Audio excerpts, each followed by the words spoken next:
Tidak menyangka hanya ingin diam-diam ikut acara kencan untuk cari uang mudah. Namun melihat kelima tamu wanita ternyata semua mengenal diriku. Nomor 1. Sang Ratu Idola Ye Mei. Mantan pacar yang cinta karena peran. Wanita elegan dengan rasa memiliki yang sangat kuat. Nomor 2. Musisi wanita Mo Ziyuan. Cinta pertama yang jadi pujaan hati. Terlihat dingin namun sebenarnya manis dan polos. Nomor 3. Idola populer Chi Hongdou. Teman masa kecil sejak kecil hingga besar. Iblis kecil dengan 1000 akal yang suka menyela. Nomor 4. Aktris terkenal Lin Yuyi. Adik angkat sebelum debut. Wanita anggun yang pandai di segala hal. Nomor 5. Diva muda Yan Qingyu. Mantan istri yang baru saja bercerai. Seorang egois yang sangat terencana. Saat ini kamu baru saja tiba di rumah kecil yang hangat di acara kencan. Karena kamu adalah tamu pertama yang tiba, jadi kamu memiliki hak untuk memilih kamar terlebih dahulu. Saat kamu baru saja memilih kunci kamar, 2 mobil tiba di luar villa secara bersamaan. Seorang pria dan wanita membawa koper berjalan mendekat. Kamu baru saja mengganti sandal biru dan belum sempat masuk villa. Ye Mei menarik koper mendekat ke arahmu, melirik kunci biru di tanganmu, dan tersenyum tipis. Xia Tian, lama tak bertemu. Halo, memang sudah lama tidak bertemu. Ekspresimu sedikit berubah, dan menunjukkan senyuman canggung. Apa yang harus dilakukan jika bertemu mantan pacar di acara kencan? Tolong jawab online. Urgent, kamu sudah bersiap untuk diabaikan. Namun tidak menyangka Ye Mei seperti teman lama. Berinisiatif menyapamu terlebih dahulu. Kupikir pertemuan ini akan sangat canggung. Bukankah mantan pacar biasanya saling berharap cepat mati? Cheng Ziyu yang di belakang segera mendekat. Melihat Ye Mei yang mengabaikannya malah menyapamu. Dengan senyum di wajahnya, muncul sedikit ketidakpuasan di matanya. Tatapan terhadapmu menjadi lebih waspada. Kita tidak seharusnya menghalangi pintu. Lebih baik masuk ke dalam villa dulu. Benar, kunci warna pink adalah untuk barang-barang wanita. Pilih sendiri ya. Ye Mei mengangguk. Dia memeriksa kunci dengan tulisan bunga romantis berwarna pink. Akhirnya dia memilih kunci dengan kata bunga. Belum sempat berbincang, 4 mobil tiba di luar rumah. Aktor Ye Qian, aktris Lin Yuyi, idola Chi Hongdou, dan musisi Gun Yanseng. Keempatnya turun dari mobil satu persatu. Melihat keempat orang yang berjalan mendekat, Xia Tian yang sudah mengganti sandal diam-diam mundur selangkah.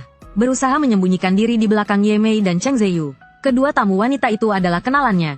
Chi Hongdou yang ceria memiliki penglihatan sangat tajam. Dia langsung melihat Xia Tian yang mundur selangkah. Matanya berbinar dan dengan cepat, berjalan cepat ke depan pintu rumah. Mengabaikan Ye Mei dan Cheng Ziyu. Menaruh koper dengan benar dan menunjukmu sambil berteriak. Pembohong besar, akhirnya aku menemukanmu. Setelah Chi Hongdou berteriak kalimat itu, 7 orang di tempat itu langsung terdiam. Seolah waktu dihentikan. Bahkan komentar di siaran langsung berhenti sejenak. Dalam waktu singkat layar penuh dengan tanda tanya. Apa yang baru saja ku dengar? Idola favoritku memanggil pria itu pembohong besar? Apa yang dia bohongi? Aku sudah bilang. Xia Tian itu sampah di dunia hiburan. Membohongi diva muda, lalu membohongi Chi Hongdou. Komentar langsung penuh kehebohan. Tempat kejadian juga penuh keheningan. Semua orang memandangmu dan Chi Hongdou dengan tatapan aneh. Tangan Lin Yuyi yang memegang koper sedikit gemetar. Ye Mei menatap dengan sedikit rasa ingin tahu. Waduh, kecelakaan siaran langsung. Wajah kameraman berubah sedikit. Di ruang kendali jarak jauh, asisten sutradara Xiao yang panik bertanya pada Yang Mingxing. Tidak perlu, lanjutkan siaran langsung. Ekspresi mereka tidak biasa. Xia Tian tidak menunjukkan rasa takut atau panik. Ahaha, halo, Hongdou. Tidak menyangka kita bertemu begitu cepat. Karena sudah ketahuan, aku tidak perlu menyembunyikannya lagi. Jadi, aku akan berhenti bersembunyi. Kamu menyapa dia dengan ramah. Namamu Xia Tian. Kenapa kamu bilang namamu Lei Feng? Chi Hongdou sepertinya tidak menyadari suasana aneh di sekitar. Dia menggembungkan pipinya sambil bertanya dengan marah. Sekarang kan kamu sudah tahu. Kamu tersenyum pasrah. Siapa yang menyangka gadis yang diselamatkan di lokasi syuting kemarin, hari ini ikut di acara kencan ini juga. Padahal aku sempat mencarimu, untuk mengajakmu makan sebagai ucapan terima kasih. Tidak kusangka namamu palsu, dan kamu juga cepat-cepat pergi. Chi Hongdou mengerutkan hidungnya, bertolak pinggang. Xia Tian, ternyata kamu kenal dengan Hongdou? Lin Yuyi di belakang tiba-tiba melangkah maju. Tersenyum cerah padamu, matanya yang hangat dan jernih terasa menyegarkan seperti musim semi. Menghentikan percakapan kalian berdua. Baru bertemu beberapa hari yang lalu. Kamu tersenyum dan mengangguk, namun merasa gugup di dalam hati. Kenapa semuanya menyapaku? Sepertinya rencana untuk tetap misterius akan gagal. Sebagai seseorang yang sering ikut acara, aku bisa membayangkan bahwa aku mendapatkan banyak sorotan. Jika sutradara tidak bodoh, dia tidak akan melewatkan momen menarik antara tamu pria dan wanita. Hanya bertemu beberapa hari yang lalu. Mendengar itu, senyum di wajah Lin Yuyi menjadi lebih hangat dan ramah. Ye Mei yang berdiri di samping tidak tahan lagi. Mengangkat kunci bertuliskan bunga dan berjalan ke dalam. HMPH, sepertinya aku tidak salah. Xia Tian, kamu benar-benar pria brengsek. Kerjamu hanya menggoda wanita. Yan Qingyu, Chi Hongdou, Lin Yuyi, semua wanita ini kamu dekati. Aku tidak mau melihatmu bercanda dengan wanita lain di sini. Ye Mei mendengus dalam hati. Kepergian Ye Mei akhirnya mengakhiri suasana canggung ini. Kamu membawa kunci dan naik ke lantai 2. Menemukan kamar dengan tulisan Xia. Baru selesai merapikan koper. Ponselmu menerima pesan. Semua tamu diharapkan berkumpul di aula tengah villa dalam waktu setengah jam. Aturan dan tugas dari program akan diumumkan pada saat itu. Dan juga pembagian tamu pria dan wanita untuk episode ini. Di sofa mewah di aula tengah lantai 1. Ye Qian dan Lin Yuyi sedang mengobrol tentang akting. Gun Yanseng dan Mo Ziyuan duduk di sofa di kedua sisi. Masing-masing memegang buku. Tanpa berbicara satu sama lain. Seperti bunga peoni dan teratai yang megah dan mandiri. Saat kamu turun tangga, pemandangan itulah yang kamu lihat. Melihat Mo Ziyuan, kamu tidak bisa tidak teringat teman sebangkumu di masa SMA. Pandanganmu tidak sengaja tertuju lebih lama pada Mo Ziyuan. Mo Ziyuan yang membaca buku sendirian. Seperti salju putih yang murni di puncak gunung. Dipenuhi oleh suasana tenang. Dia tetap begitu dingin namun cantik. Kamu tanpa sadar merasa terkesan. Tidak tahu kapan dia datang. Ingat saat kamu ke kamar.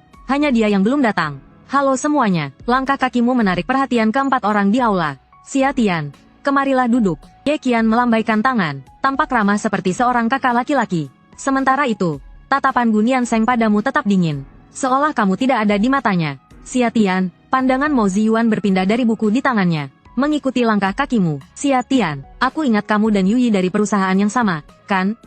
Kalian pasti kolega, ya?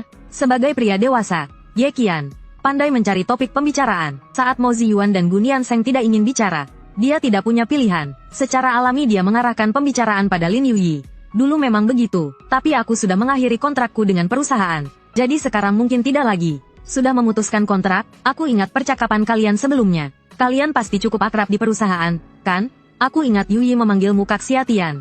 Ye Qian berkedip penuh rasa ingin tahu. Rasa ingin tahu adalah sifat manusia. Bahkan seorang aktor terkenal pun tidak terkecuali. Sepertinya Mo Ziyuan juga tertarik dengan topik ini.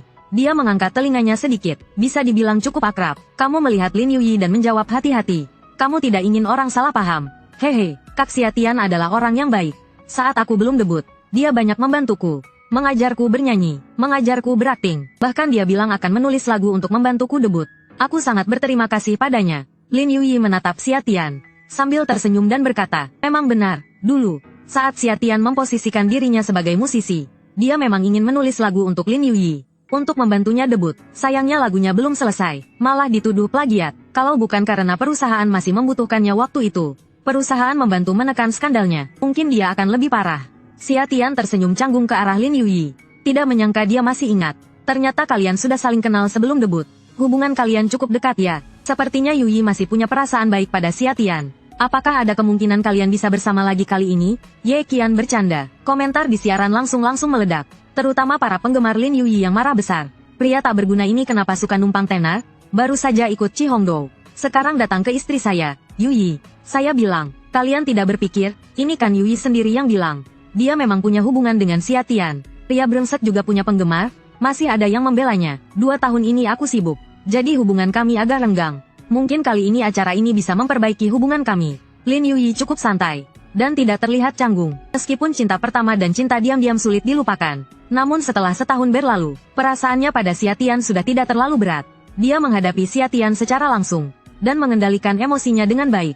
Kumohon, Dewiku, jangan kembali ke pria brengsek ini. Lupakan saja, lebih baik anggap dia orang asing. Dia tidak pantas menjadi kakak dari seorang dewi. Yuyi, tolong lebih tegas sedikit. Kata-kata Lin Yuyi membuat para penggemarnya merasa kecewa. Hargai hidupmu, jauhi pria brengsek. Saat mereka sedang mengobrol, 3 tamu lainnya turun dari lantai atas. Segera 8 tamu pun berkumpul. Waktunya pas 30 menit setelah pesan dikirim. Sutradara Yang Mingsing masuk bersama seorang asisten dari luar villa. Halo semua, selamat datang di Villa Cinta. Orang lain menamai acaranya Rumah Getar Jantung. Atau Rumah Ketertarikan. Tapi kamu menamainya Villa Cinta? Keterampilan menamamu buruk sekali. Xia Tian tidak tahan untuk mengomentari Yang Mingsing dalam hati. Komentar di siaran langsung juga tidak ketinggalan. Semua orang merasa Yang Mingsing sangat buruk dalam menamai acara. Namun mereka tetap bertepuk tangan dengan sopan. Selanjutnya, saya akan mengumumkan aturan acara dan pembagian kelompok. Langkah pertama, silakan serahkan ponsel dan dompet kalian. Dalam 2 hari ini, kami akan menyimpannya untuk kalian. Yang Mingsing memberi isyarat kepada asistennya untuk maju. Tenang saja, kami akan memberikan ponsel lain untuk kalian gunakan sebagai alat komunikasi. Beberapa dari mereka memasukkan ponsel dan dompet mereka ke dalam kotak. Dan menerima ponsel baru, seperti kunci kamar. Ponsel pria dan wanita memiliki warna yang berbeda. Yang Mingsing tampak puas dengan kerjasama mereka. Kemudian ia melanjutkan aturan berikutnya. Pada episode pertama, kalian belum saling mengenal. Jadi pembagian kelompok akan kami tentukan. Kalian ingat kunci kamar yang kalian pilih saat masuk, kan? Bunga musim semi, angin musim panas, bulan musim gugur, salju musim dingin, masing-masing akan berpasangan. Ternyata kunci itu memiliki arti lebih. Aku pikir itu hanya untuk pembagian kamar. Xiatian terkejut mengetahui acara ini sudah menentukan kelompok sejak awal. Dia tidak tahu siapa yang memilih kunci angin. Xiatian memandang wajah 4 tamu wanita satu persatu. Tidak mungkin. Semua orang adalah kenalannya. Sangat canggung. Kilatan rasa puas terlihat di mata Lin Yuyi. Hehe, aku sudah tahu kunci itu terkait dengan pembagian kelompok. Kak Xiatian pasti memilih kunci musim panas. Jadi aku memilih kunci angin. Pembohong besar. Kamu memilih kunci apa? Chi Hongdou memandangmu dengan penasaran. Di antara 4 tamu pria, dia paling berharap bisa berkencan pertama kali denganmu. Musim panas. Xiatian mengeluarkan kuncinya dan menunjukkannya. Aku memilih kunci bulan.